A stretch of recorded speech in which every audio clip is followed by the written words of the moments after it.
them come. This is their fate.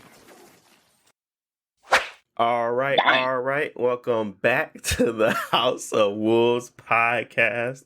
I am your host, Deontay, here with my near and dear friends, Jalen and Josh. We got a couple topics for you guys today. We're going to be talking about a few things. I need like a soundboard to give me some music popping so I get the energy up. All levels, energy up. But I ain't got no soundboard or nothing like that right now. At least I ain't made nothing for this podcast. But I think I'm gonna do that for the next episode.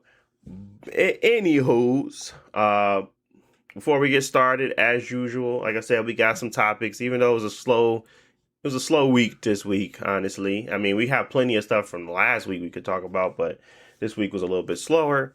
But yeah, what's been going on?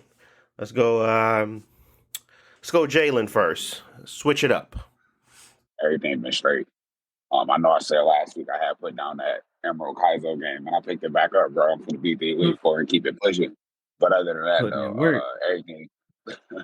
everything been smooth. I low-key started thinking about doing some surveys for some money for Sonic Frontiers and stuff like that. But I'm like, man, all these surveys kind of stupid, bro. I'm on a different pay grade now. So, yeah. But nah, I ain't, like I said, I ain't been playing nothing for real. I was thinking about getting my Steam Deck set up. I thought about that yesterday, and I'm waiting for Sonic Frontiers to drop, man. I know y'all is too. That's all right. Y'all ain't got to say nothing because I know excited y'all is, so it's cool. Don't say nothing else about it. I'm actually looking forward to trying it. I wanna see how good or bad it is, but I mean, I ain't got too much faith in it, but I'm interested. Bad. Man, you saying too much, man. That game can't even be bad, bro. You gotta stay excited for it. Please be excited. I mean, I didn't buy Sonic Forces because it was not good, but I hear Sonic fans like it, so I'm Sonic very indifferent. I'm very indifferent Forces, the last one that came out, which ain't a Sonic game. I don't know what you're talking about. Created what? Sonic? No, that's not Sonic. He said Sonic Forces, right? Yeah, Sonic Forces was a real game, buddy.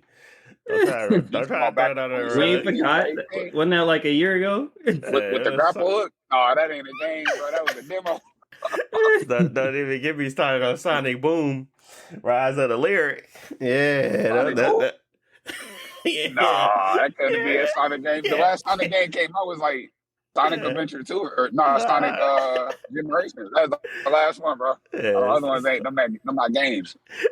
Yeah, sure, buddy. Yeah, you can try to get away with that. You can't get away with that for real. You can't shoot no bill. But I'm glad you're happy about a game. I think Sonic Frontiers, I'm indifferent right now. I just kind of want to see how it goes. And I was planning on, like I said, playing on the Steam Deck because it might be something I can get for a little bit cheaper at some point. But I don't know if I'm by day one just yet, but I am looking forward to trying that game out because the stuff that they have shown, combat, all the other stuff, it looks actually cool. So I was like, okay, I can get used to the popping a little bit if it's still running at 60. You know what I'm saying? But yeah, we'll see. But what about they got it on the Steam Deck? They gonna have it on. Yeah, it's gonna be on Steam. Yeah, it's on PC. Anything that's on Steam. Ideally, you should be able to be played. Yeah. Steam Deck. Yeah. Yes, sir. I'm gonna set mine up just for that because I definitely need that on the go. Yeah, I think it'd be one of those cool games to have on the go, especially when you like have a lot of collectibles. Is that game coming out on the Switch? It is coming out. It's supposed to come out on the Switch. Yeah. I'm gonna run at 25. Yeah, I'm not. Like I definitely not playing that on the Switch. We gonna talk about that Switch hardware for sure. Like, we'll get to it though for sure. Like the Switch hardware, we'll get to it. Anything else, Jalen? Anything else on the mind? Anything else you've been doing? I was gonna ask you, Jalen, are you interested in what's the new Pokemon game? Scarlet? I've been seeing a bunch of like stuff about it and stuff, but Pokemon been like too easy, and the way they, I don't know, man. Especially after playing that fake Pokemon game or the hack Pokemon game and stuff like that, I'm just like, man, I don't know if I want to play these other games, and they got another one, another hack that I was watching. I'm mad this dude on Facebook keep popping up on his live stream, and I really be sitting there watching some of his stuff because he be on there getting clapped. Like You hear this, he elitist? play radical, like no, but like no, he good at the game, but it's just like some of the tactics just be like you really be have to run the cheese tactics and stuff because it just be a lot going on. Like it's worse than like Emerald Kaiser or whatever. But I just be like, I don't know how I can play these other games because I'll be looking at all the Pokemon and because that game is a hack when they brought a lot of the Pokemon in there from like Generation 8 and moves and they be having moves like Nuzzle and Zippy Zap and I just be looking like, man, I don't know none of these moves no more. Bro, I be having when he playing a game, I be having to pause and look up some of the moves and see what they do and stuff. And I'm just like, if I go play Scarlet and Violet or whatever, I'm gonna be doing the same thing because stuff gonna carry over from I think it's like the last one, Generation 8 maybe. Yeah. And they might have some of those Harusian forms or something, stuff from like Arceus version and stuff like that. Or Arceus Legends or whatever that movie game called. So I'm just like I'm not basically all I say all that to say I'm not inclined to play the game because I feel like I'm so far behind the curve with Pokemon. Like I ain't even beat Sword and Shield and all the moves and everything that be going on and you got birds eating Pikachus and all that type of stuff. I'm just like, I'm not gonna play that. Hey, the games sound like the games sound like a chore to play for sure. Okay, well, what about you, Josh? What you been doing? What you been up to? Not much this week. Mostly family stuff. Coming up on a month. Well, actually, it was just a month. Yesterday for our kid. It's that we've mostly been at home just because we don't have much to do other than take care of the baby. Mm-hmm. But now that she's a month, we'll try to go out more together and see Japan. We haven't been able to travel much. Otherwise, just plugging away at Overwatch. They got the trash Halloween event right now, and I'm just trying to finish the battle pass. And still enjoying Arkham Knights, surprisingly. And otherwise, I was looking at Steam for like other Halloween game, like other horror games since they got the Halloween sale. I haven't bought anything because I already have all the Resident Evil games. I haven't even played them. And I don't know, like it depends because like a lot of survival horror games like are meant to be difficult, and I don't want to cheat them, but they're very time consuming. So I don't know. Oh yeah. Everything is, and that's another one of our topics, time consumption on these games, bro. We don't have time for it. So we got to be very selective. But, yeah, honestly, I've been just playing Apex Legends, trying to get, even though I said I'm done with it, I'm trying to get to the 100 so I can get the reactive skin for the triple take. And I'm at like 91. I feel like I'm just gonna buy the rest of the pass. I ain't gonna hold you, but if I got time, I'll do it. But if not, I'm probably gonna just go ahead and throw them a little something for the rest of it because I don't feel like playing the game. That's how much I don't feel like playing it. I usually don't ever do that, but I just don't feel like it. But anyways, Call of Duty dropped. I'm supposed to be picking that up this weekend. I was supposed to get that earlier last week when they had like the campaign, but I was like, bro, I'm not paying $60 that much for a 6-hour campaign that I'm probably not going to even enjoy. So I instead wait until the game comes out and then I can buy it physical and return it. But then my option for me to get my Series S that I wanted for the living room has come up. So I might end up doing that instead. Depends, really. I think the Series S is going to be heavily discounted on Black Friday, and it's going to be a lot of stuff happening there. So I might just try to wait a little bit longer. But we'll see. Like I said, there's going to be a lot of discounts, and the Series S is probably the one that's going to be heavily discounted because it's the cheaper device, and it's probably the one that's going to get the most adaption because it is again, a entry level, good all around console. But yeah, that's all I've been up to. Apex Legends. I did hop in Plague Tales a little bit, and that's actually really pretty game. I didn't think it was gonna be that nice looking, but it's like really good texture wise. A lot of like finer details that I didn't expect. Like even on Horizons or Forbidden West level, I was like, Jesus, this game is. I mean, obviously, it's not animations aren't there because they don't. I don't think they use mocap, but outside of animation, like true like animation work or mocap work, the game looks really good. So, and it's fun to play. It's interesting. I'm playing it through. Not that far into it, but I was just playing it last night, and I actually enjoy it. So I'm gonna keep playing that and see if I can beat it before God of War come out. But that's pretty much all I've been up to. Anything? Let's move on. Actually, let's just move straight into our topics for today. We got a few things, but we're going to start. Let's start at Josh. Let's go back to you. We're going to keep it structured that way. Let's go to Gotham Knights. Have you been playing it? Any updates for us? I know that Digital Foundry video just dropped the technical review, or at least what is the PC problem. I was wondering if you had those stutter problems when you first booted it up. I did, but I noticed it for sure when I was riding in the bike, because that's like the worst performing part of the game, and there's nothing you can really do about it.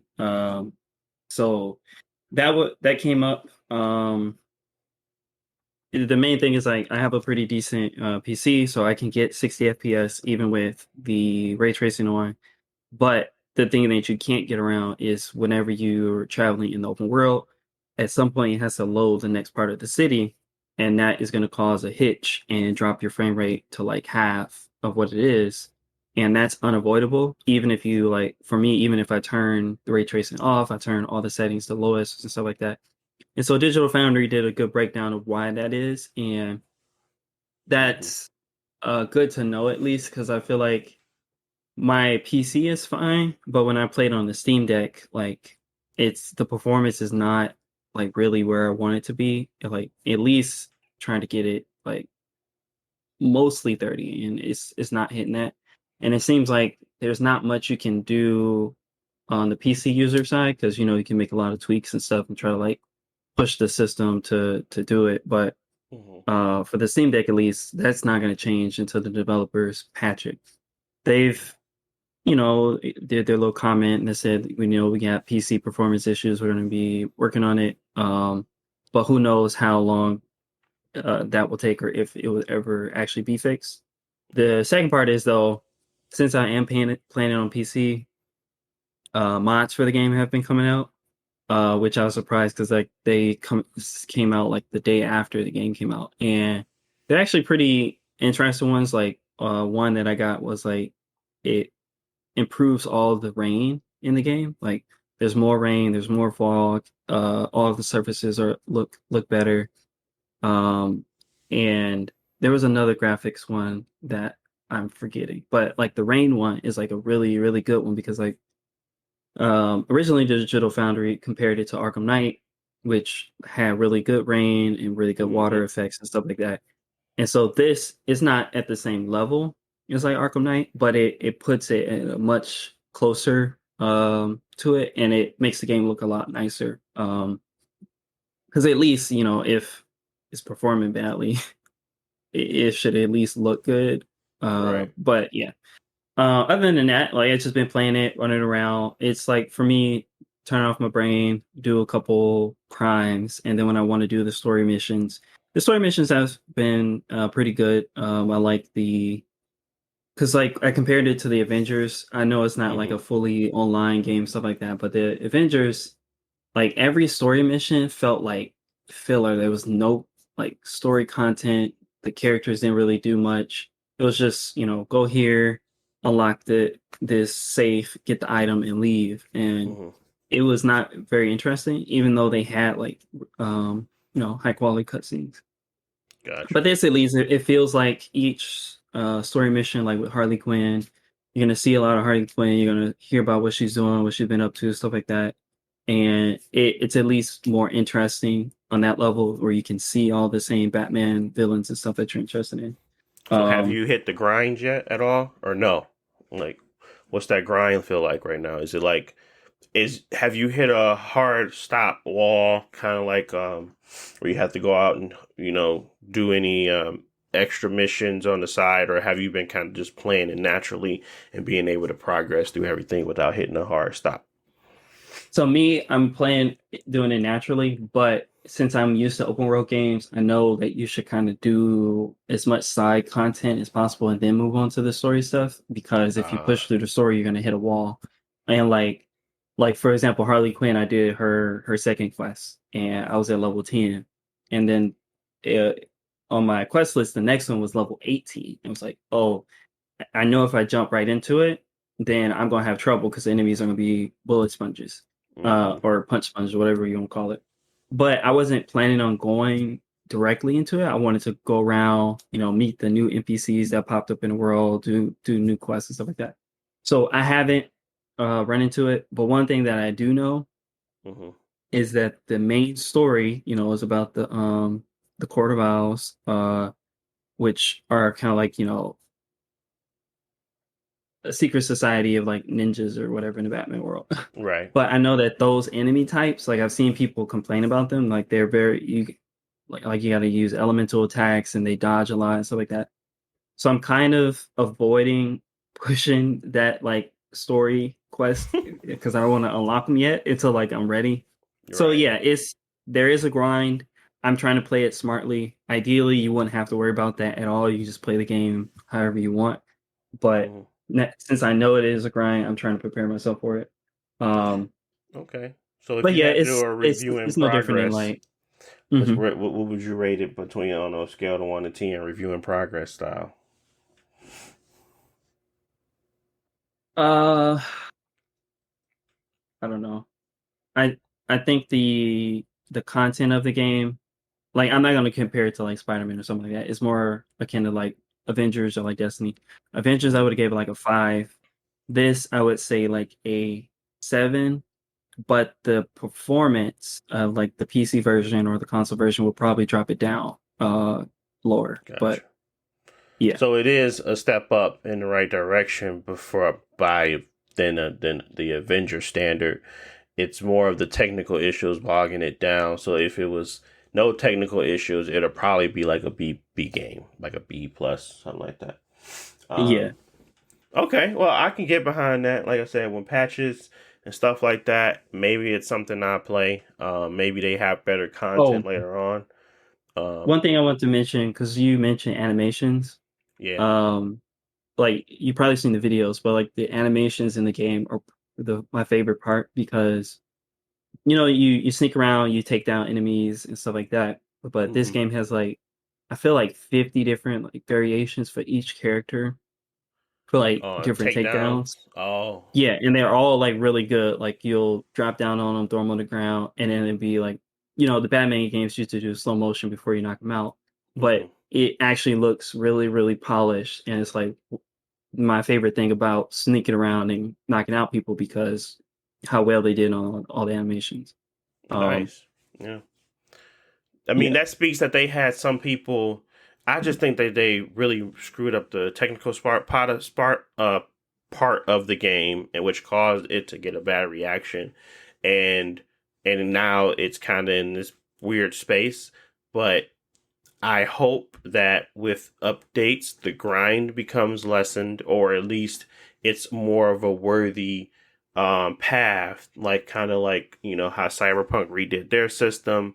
Or maybe even Avengers kind of want to tone back theirs, and then also providing because you want to have it, you wanted your rewards to be fun, kind of like Borderlands 3. They give you abundance of guns because they want you to always feel like you're earning something. I just feel like they should have that and incorporate it in there, a little bit better. From what I've seen, I haven't played it, so I can't go from that standpoint. From what I've seen, it's not that, and you do get a lot of cool stuff later on, but it takes a while for you to unlock this stuff, and more so the technical stuff just need to be squashed. And I think it'll probably be a B+ game, and at that point, trying it won't be such an endeavor. But we can't get past the technical. We can't get past at even the co-op experience isn't the greatest, and the fact that it's a little bit of a grindy game, I just can't get past it just yet. But $30, yeah, definitely wait on it. I feel like this game is definitely going to be on sale for Black Friday. At $30, it might be worth it, but hopefully they would have improved it by that point, anyways. But we'll see. Yeah, absolutely. But speaking of that, and I wanted to kind of switch gears straight into our next topic, but it's kind of similar and the same thing. We're talking about technical reviews for gaming. I know last week we kind of mentioned that we were talking about technical issues in gaming, but now I want to talk about the emphasis of how important the technical review has become. It has become like this staple, and that's really the rise of Digital Foundry. You can just look at that. It's kind of as if it was like this back thing. Okay, yeah, we had watched this after we watched our main review, but now it is I'm watching the technical review before I watch any other review because they're unbiased. They're talking facts. They don't really give you they might give you their personal opinion, but it's not a formal review, right? It's more of a just simply how does the game run and the technical marvel that it can be. So you can tell by Digital Foundry's inspection how much effort a company has put into their game, making it worthy of your time. Obviously, everybody's fighting for time, and you don't want to be, you don't want to kind of give that time away for anything that's not worthy of that you don't deem worthy. So, technical reviews have been pushed to the limelight and in a way that it hasn't been that way before. With that being said, I guess I just throw it out there. Do you guys currently watch technical reviews, and really when did you guys first start to watch technical reviews, if you do? Yeah, I mean, I watch most of all the stuff Digital Foundry puts out because performance coverage is spotty. Like every now and then, if it's bad, you might see something from IGN, they'll mention it, or really you'll see somebody get the game early on YouTube and they're posting about it and talking about performance. And like that's always good to know because unfortunately developers or publishers keep that stuff a secret because that will deter people from playing your game if it runs poorly, especially for like ports. Because I've seen it a lot on Switch games. It's here we got Sonic Forces and it's on PS4, it runs great, and IGN review it, they give it like a whatever out of 10. But they don't go into detail that on the Switch version it's half the frame rate and half the time the textures don't load, and it's missing DLC and stuff like that. And so like for me it was like 720p resolution, stuff like that. For me it was to know like those finer details, like if I'm gonna buy Prey, like where should I buy it? Should I buy it on PS4 or Xbox? Because like I want to know, my $20 is well spent, because a lot of times there's no refund, or if it is, you got to go spend your time trying to get your refund or whatever. So yeah, and now that I play PC, like it's kind of mandatory to know. I'll say it's mandatory to know how the game is performing before you buy it. But good thing, at least with Steam, they offer the 2-hour refund, so I feel a little more comfortable. But any console game, like I would definitely wait till the game comes out and they give it like a review. Because I also like watch their podcast where they talk a little bit about like their process. And Oh yeah. what I at least appreciate about them is that they are trying to, like, a lot of reviewers purposely don't mention the performance because they'll feel bad if the day one patch comes out and it fixes stuff. Whereas like Digital Foundry, at least they'll always put that stuff in the review still, regardless of if it's going to get patched or not. And then most of the time they'll do like a second or third video if they need to.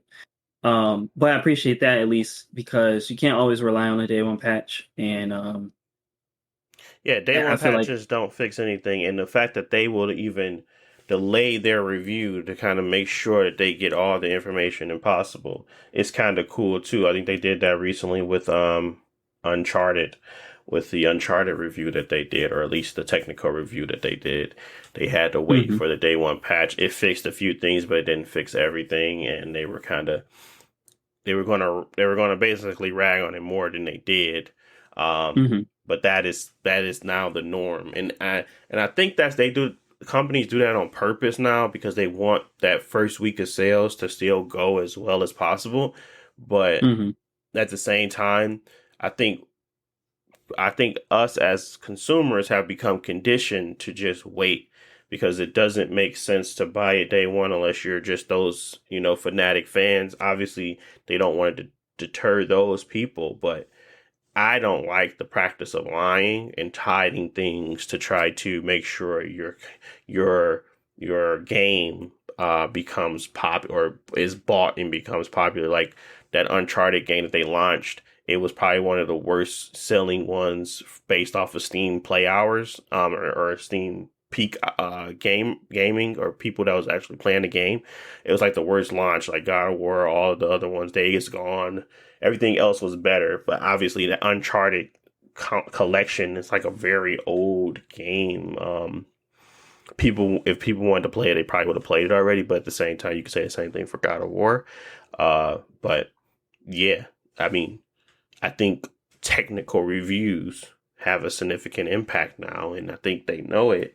And that's where I wanted to kind of give Digital Foundry its flowers, honestly, because they were the first to kind of do it on a high level, like a really high level, and kind of broke it down for the average person, like all these technical terms and everything.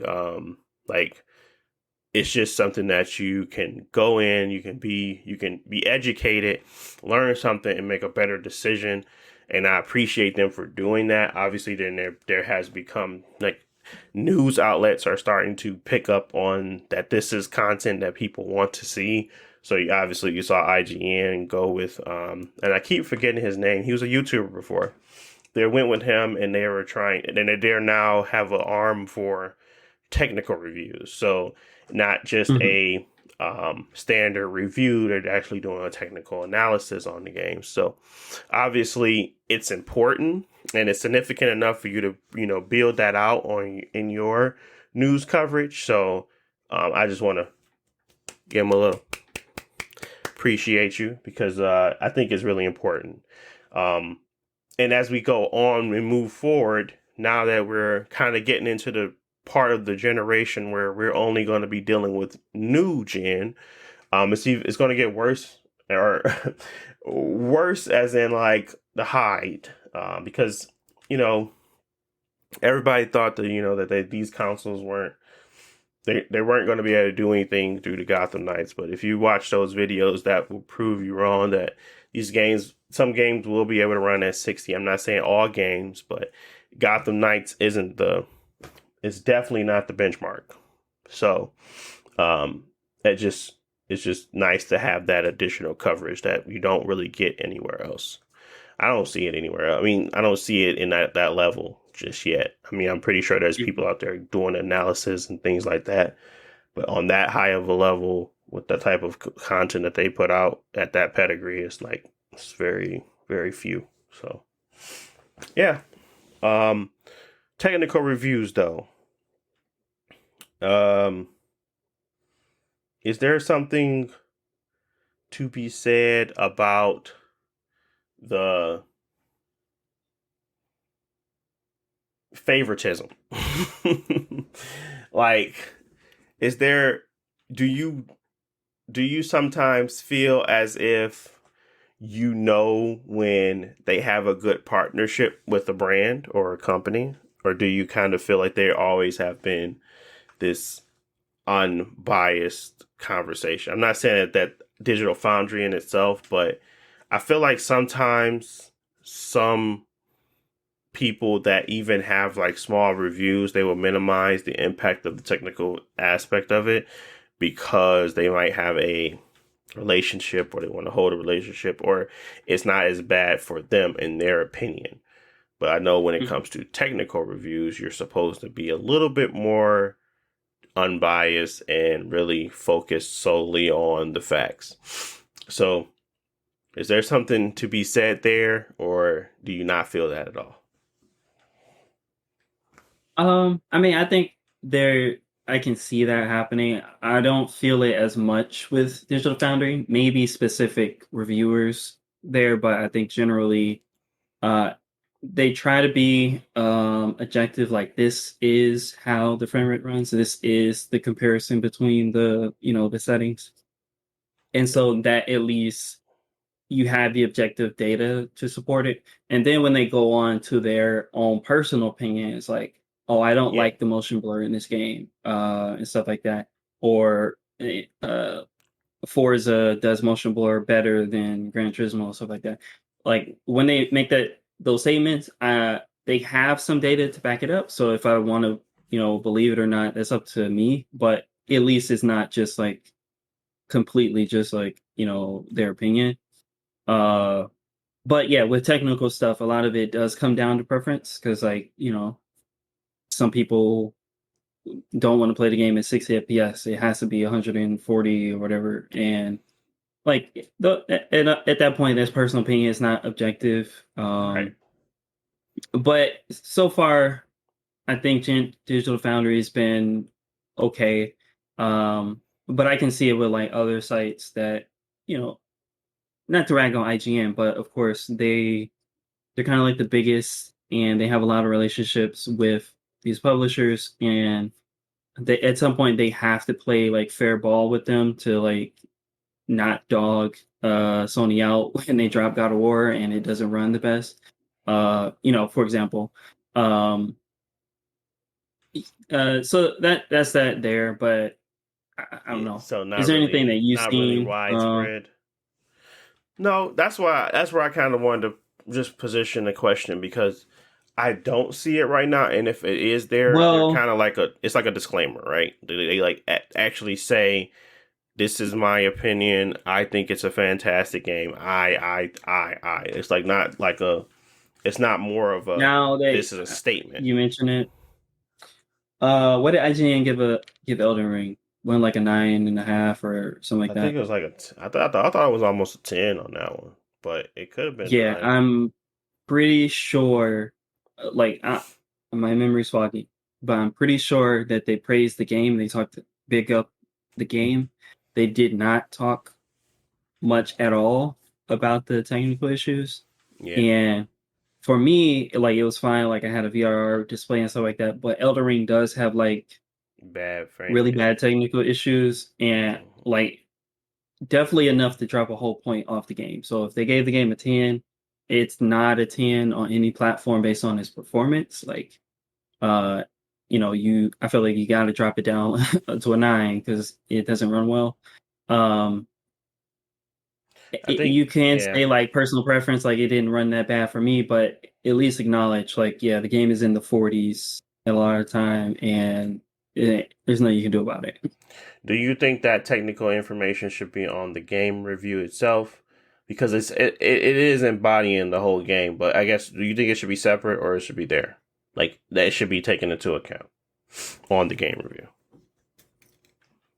I don't know. Because, like, I guess the counterpoint that, like, Breath of the Wild, like, also one of IGN's highest rated games. And I think it is a really good game, regardless of its technical issues. Like for me, the frame rate didn't bother me because I was just having so much fun with the game. And then eventually when they fixed the frame rate, it solidify like, yeah, this is a great game. It depends, because I feel like technical issues absolutely can impact the game. Mm-hmm. But I guess you have to use your judgment. Is like, well, the game beyond the technical issues is still an amazing game. You should play it, or does the technical issues actively take away from the game? Yeah, I think I guess it varies. My opinion is that it varies. Sometimes if it's um like Bayonetta 3 right now, it's not that the game is not playable. It's the fact that the game runs on a bad system at a very like average. And it's not even. It's like average for Nintendo Switch to have a resolution of 810p. And I can't get busy with it right now. I can't do that. It's not good enough for me. But you can play the game and run it. They will have drop frames. You will have to deal with once you get close to an enemy, the frames will drop. But overall, the experience is still sound. I think when the experience breaks, like a Gotham Knights, where you can't play it and it feels as if there is too many technical issues to the point where your experience is being hindered, not only from a visual standpoint, but you literally can't. It's like breaking game mechanics. That is really where it comes down to, like a problem. And honestly, Gotham Knights, if I put it in that light, is probably just as, or if not just as bad as a Bayonetta 3. It's just simply because we're used to playing these fast-paced games, open world games at 60, that we are having a problem with it. But overall, those drops and those frames, it probably is just as common on Bayonetta 3 as it is in Gotham Knights, yet Gotham Knights get a lot of flack. So I'm trying to figure out where people are deciding that one thing is better than the other. I think the technical prowess of how you get something running on a Switch versus how you get something running on the Xbox Series X with way more power comes into play and it comes into effect.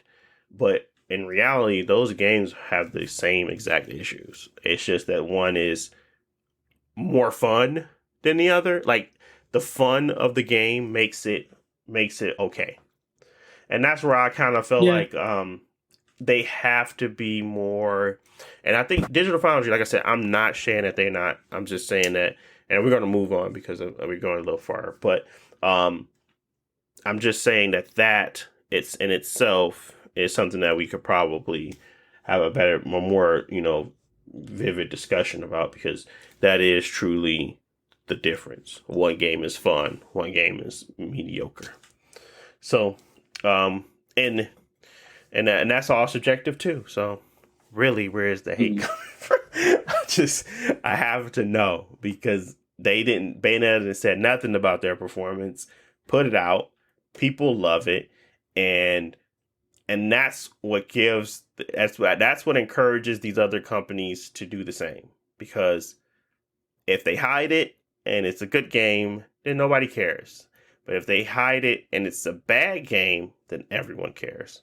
So I think it gives them incentive to hide behind that. So that's why I really like it when people allow embargoes to release a week beforehand, like God of War, because they know their product good. So that gives me a lot of faith.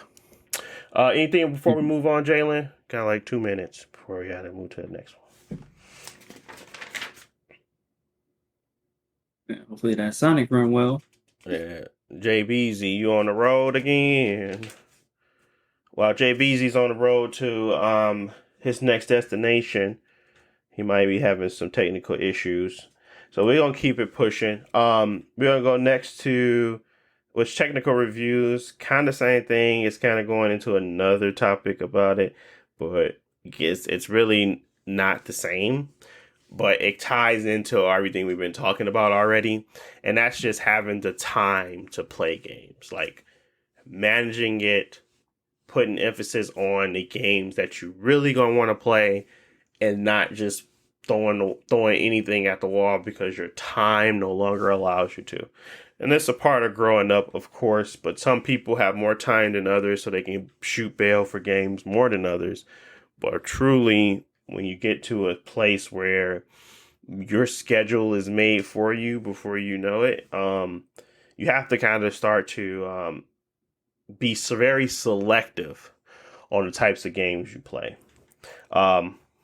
Speak on that a little bit. What do you think about time and the games, and really, I guess, that impact on your decision to play a certain game? Has it made you feel a little bit sad, I guess? Maybe disappointed that you don't have the time to play stuff that you might want to try, but it's just not going to be enough time in the day?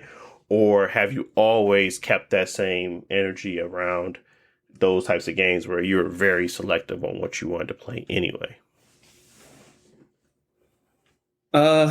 Yeah, I feel like this is a better one for Jalen to take, just because I feel like I'm a little bit more flexible. Whereas, like, if I'm gonna research a game, and if I'm interested enough in it, I will make time for it. And I usually play a couple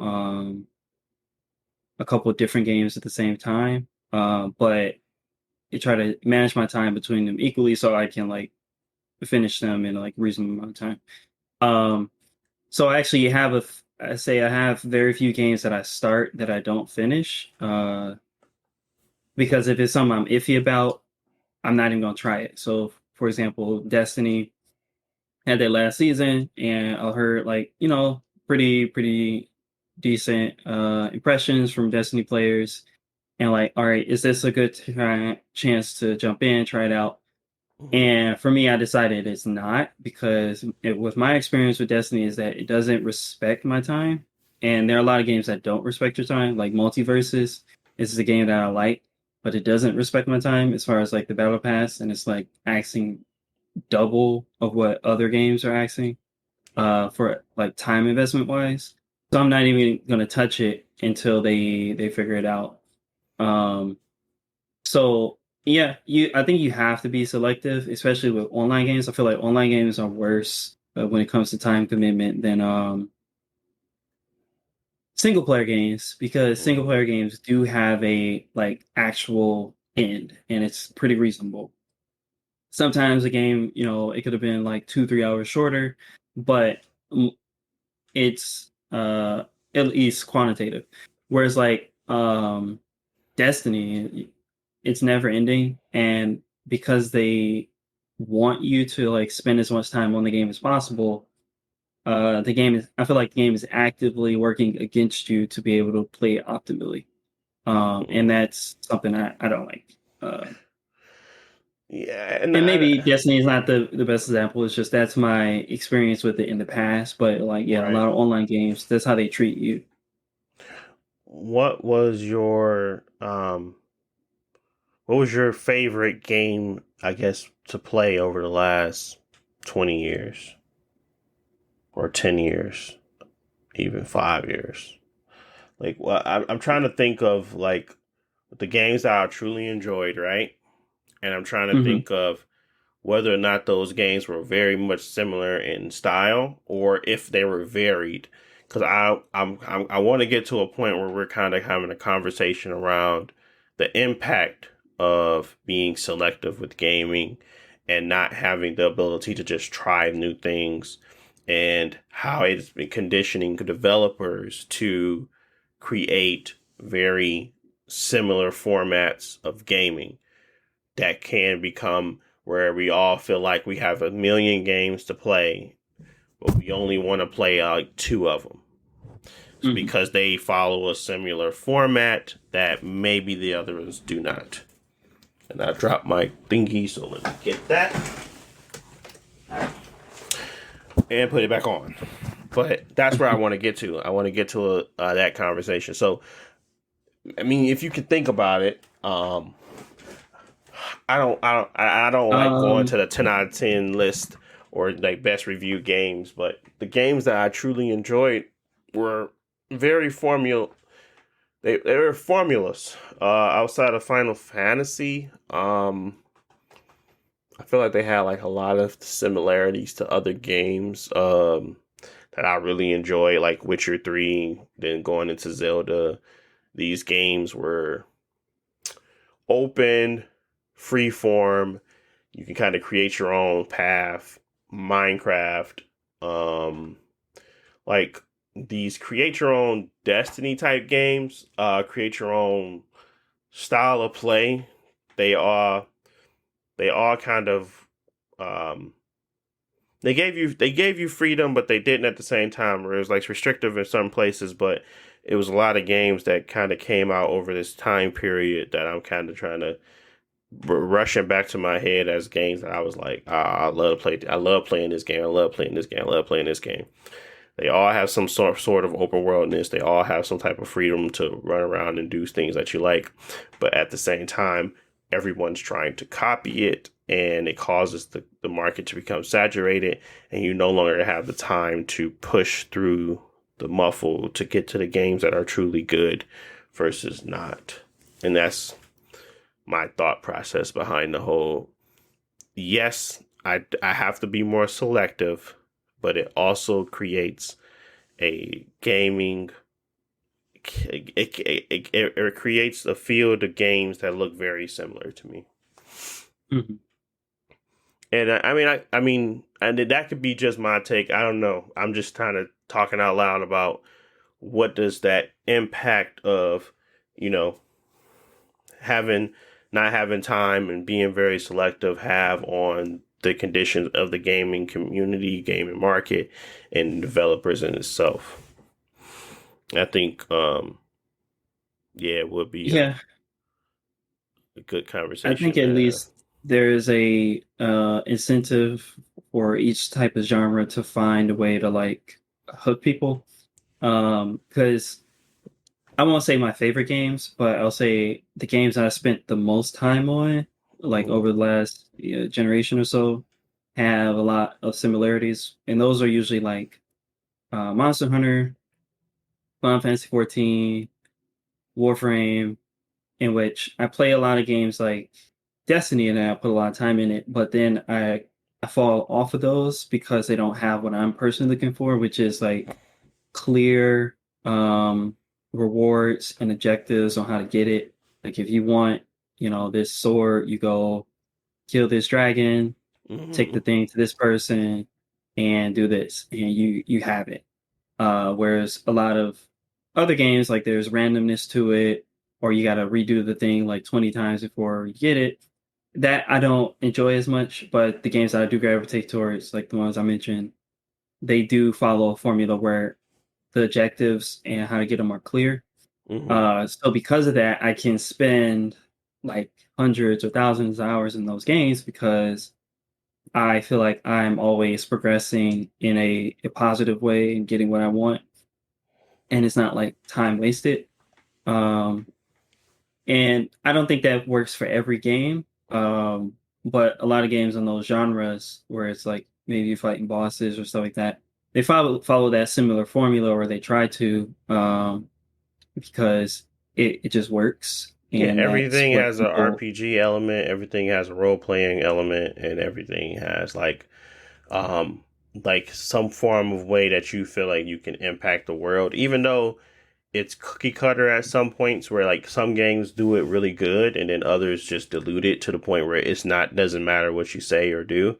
And it feels as if they're trying to create a shell of a game that they have seen become popular, and it's like they're trying to trick you into thinking that it's the package that you want when truly it's not.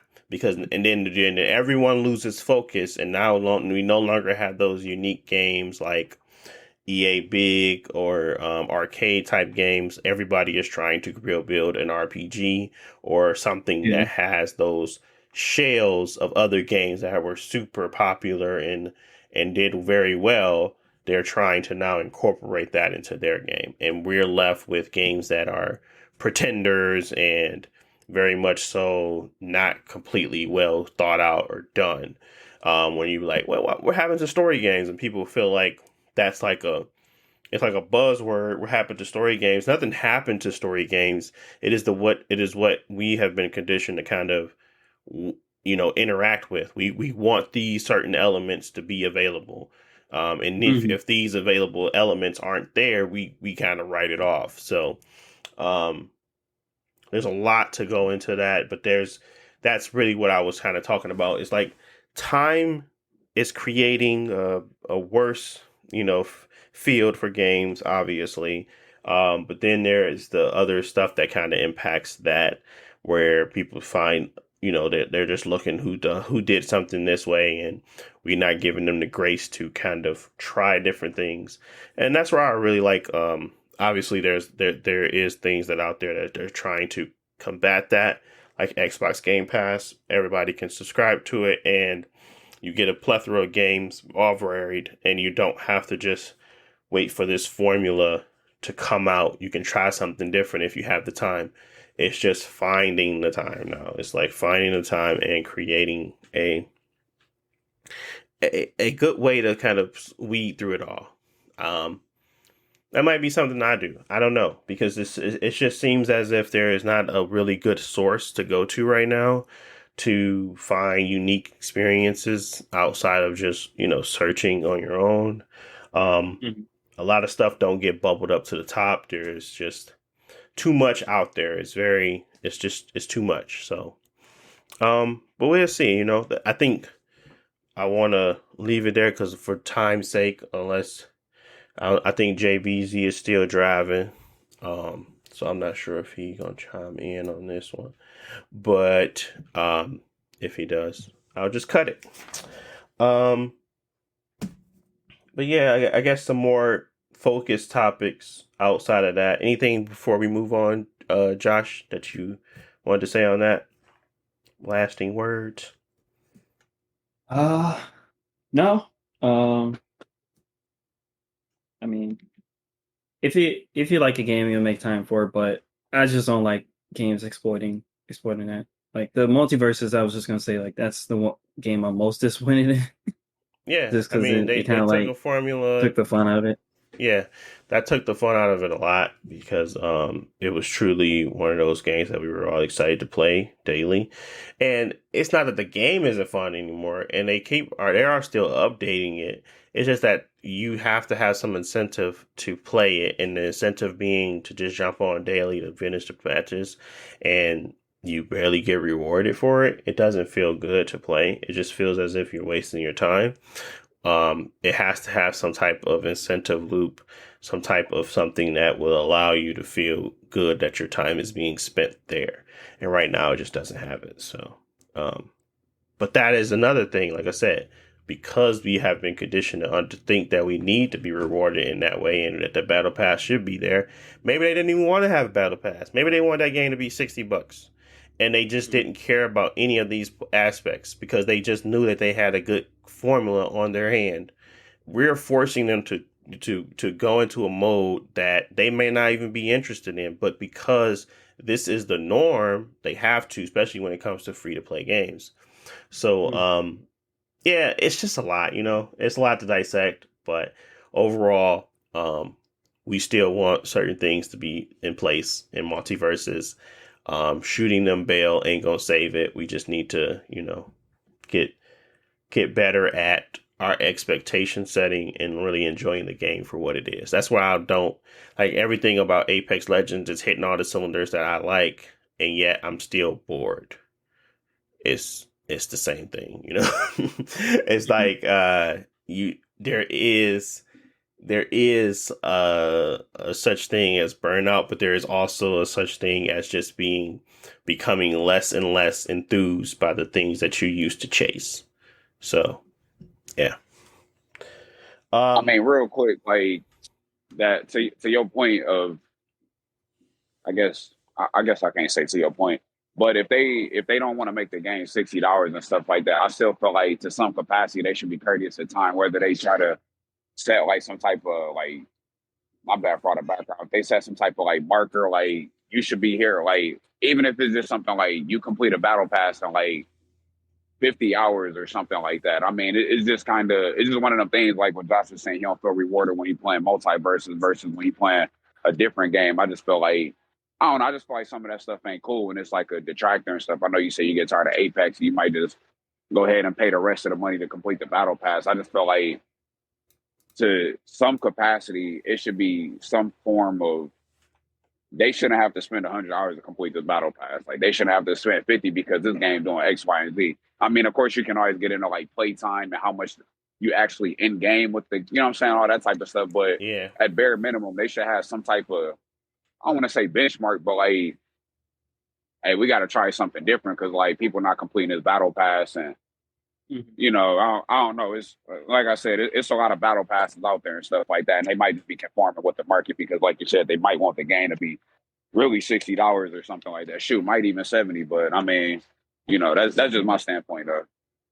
Yeah, it's all about retention. And I agree. So there's just a few things that I think we have been conditioned to think is value.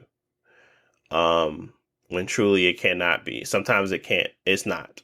Like we have been conditioned to believe that leveling up in games that are like there's no impact to gameplay. There's simply impact to cosmetics and like skins and the feeling of reward versus an actual true reward.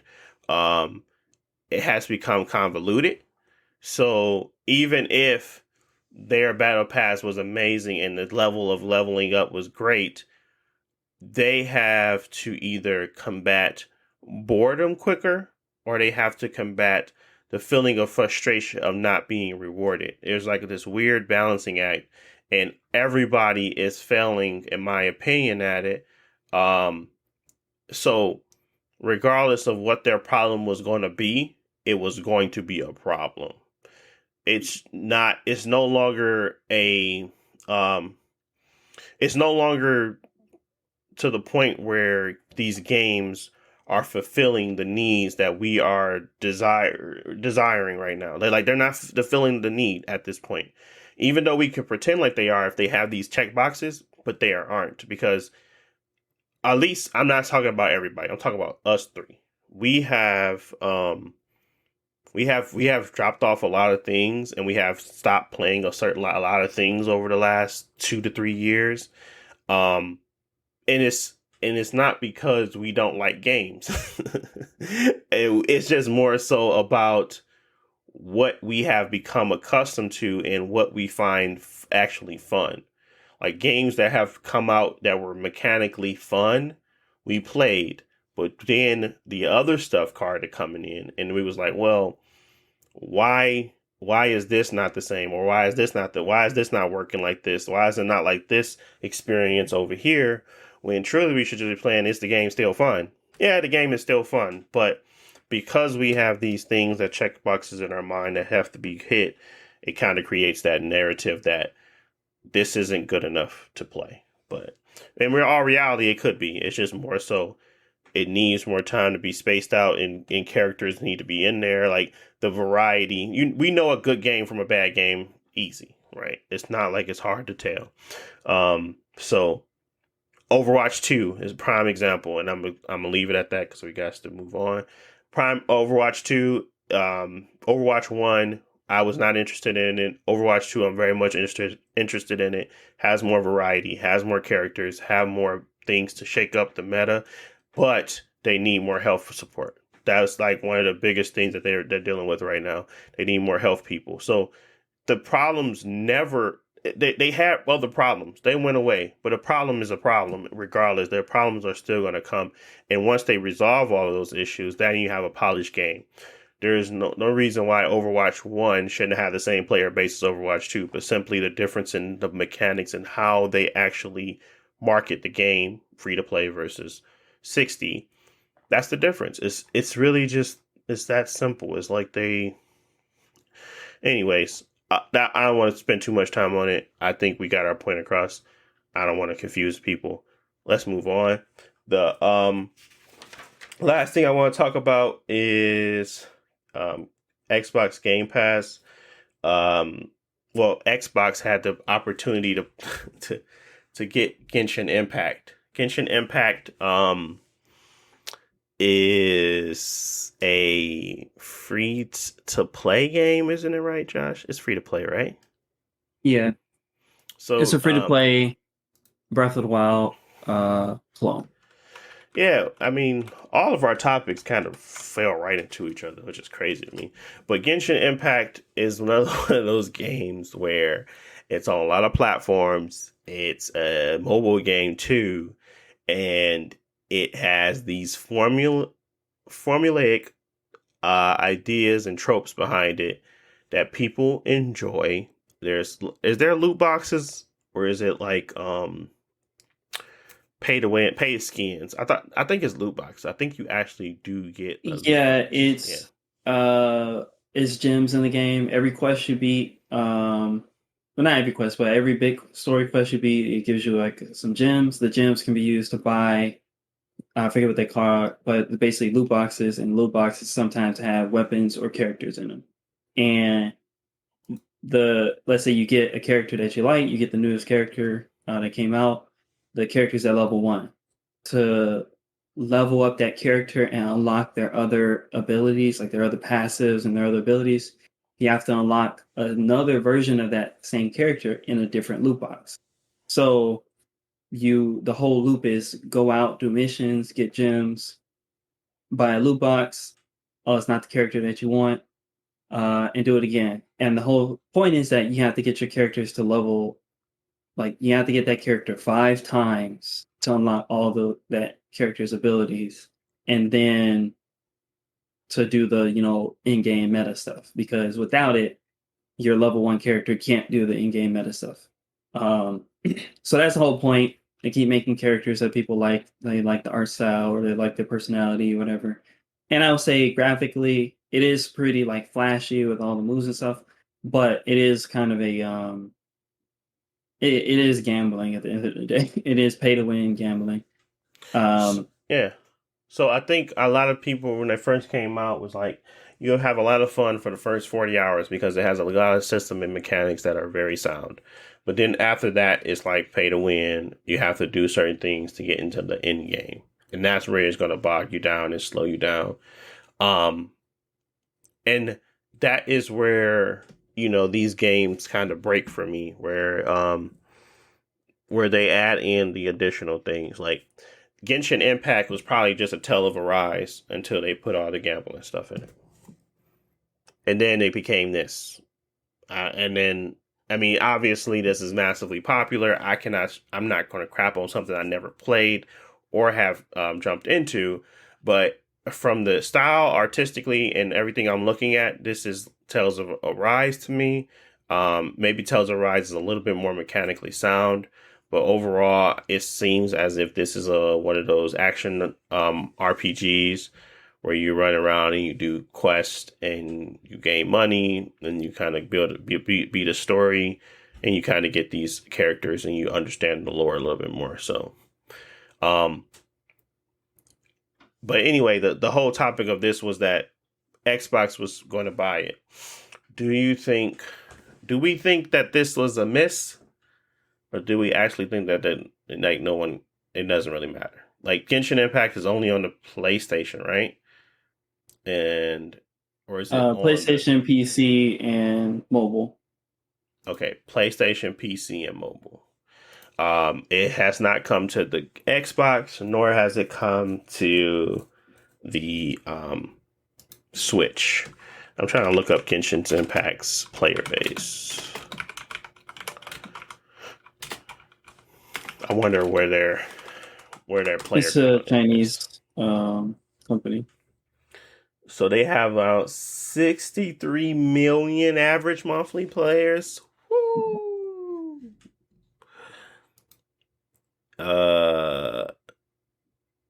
It's still the most talked about game on Twitter. Yeah, so it was a swing and a miss. even if I don't play this game, I never touched it. I mean, I had the opportunity to play this game plenty of times. I still didn't touch it. There's a market.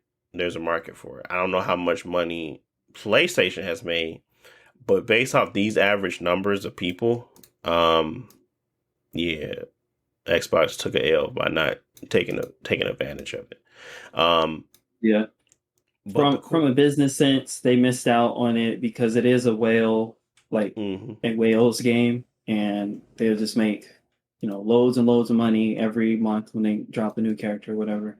I don't know. I kind of in a weird place on it where I feel like that's good to like make money. I don't know if they could stand like the negative PR around it, like the same way like PlayStation can, because that game is legit gambling. I'm pretty sure at some places they're going to be sued for it, but any negative press that will come like down for Microsoft, it kind of like looks really bad on them because they don't have best press in the world.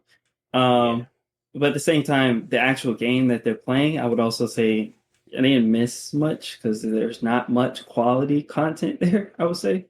Like I know people, the fans will love it and they'll keep coming back, but it's not revolutionary as far as like its gameplay. So it's weird. I think that if Microsoft can find another game that can be just as popular and pop off in the future, they should invest in it. But I think it's okay to be selective, but I don't know. It's probably still an L because they missed out on how much money you can make from it. Was that I think Square Enix put out like a global thing about how they want to now bring their games, and they felt like it was just being.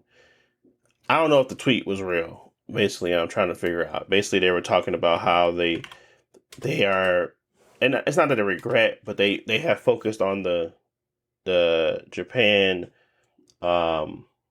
region for too long, basically, and they don't want to become a global. They don't want to stick with the they no longer want to just do business in Japan.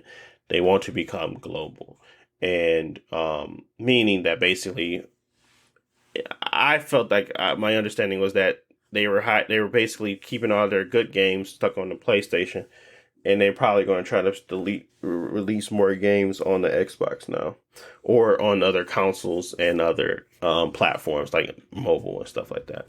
Did you see that, or am I tripping? I'm trying to find it. I didn't see that, but yeah, I mean, I can believe it. Square Enix is a weird one because like they had Tomb Raider, but then they didn't like do a good job with the franchise and end up selling it. Same thing with like Avengers, like they tried that. So I don't know how they're going to like exactly expand, other than maybe like give the Insomniac Final Fantasy and let them make a game or something. I don't know, but hopefully they can do something better than what they have in the past. Okay. Well, yeah, I was just seeing it, and I couldn't really find the original source of it, so I was like, I don't know if this is real. But I honestly, the ideal behind it, the understanding behind it, is that they're just trying to become more of a true global player. Square Enix kind of sold off all of their Montreal. And I think what they're going to do is kind of build the brand around Square Enix being a global company now and not just having counterparts everywhere scattered. I mean, it doesn't make sense to do that way and just rebrand the entirety of the games, but I think that is what they're gearing up to do because they have sold off a lot of stuff lately. All their Western stuff, it just seems as if they're just like cutting ties. I'm trying to, I am under the belief that they're more so focusing on their bigger popular games and bringing it to more consoles than just one. That will make sense to me, but I mean, I could be wrong. But yeah, Xbox kind of fumbled it a little bit. Honestly, the bad press, you were right. I think they couldn't withstand that at this point. Especially, I think the Genshin Impact was one of the more earlier games on the PS5, right? Yeah, it's like 2020 when it came out. So yeah, it probably wouldn't have been the best for them to do it. But you know, PlayStation is just gonna be PlayStation. So regardless of what they do, they're probably gonna still be on top. But yeah, that's pretty much it. That's all we have time for this week. I want to let you guys say any last things before we kind of get up out of here. Anything y'all want to get off your chest? Anything you want to add before we go? I know it's spooky season, 29th. Got a few days till Halloween. Actually, I never asked y'all what y'all do for Halloween, unless y'all even celebrate it.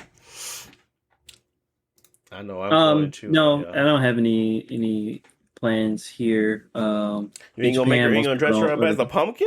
You're not dressing her up as a pumpkin though? Oh no. Man. We ain't got nowhere to go because like Japan, most people that celebrate Halloween are just people that go out to like parties, but there's no like trick or treating or anything like that. So they'd be partying in Japan for Halloween. Yeah. I thought they just might have been too just cool go for out that. It's cold. I mean, Halloween party. It's not a reason to dress up my daughter, so. Oh man, you missed an opportunity, Gene. We got them as Mike Wazowski and Sully. Yeah. Next year.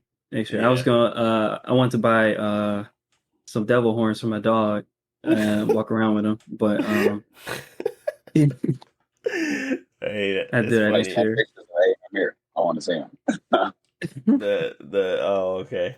Yeah, that was funny. We took them to the zoo. They had like some event where they was like Halloween costumes and stuff. And Aiden was not impressed. He just kept sitting there staring.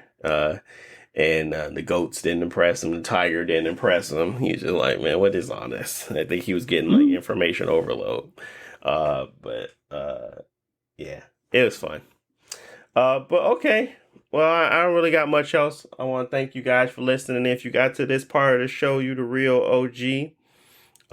So thanks again. And you can always find these wherever you listen to podcasts, honestly. I'm going to give me a soundboard. I need me an intro and I need me an outro.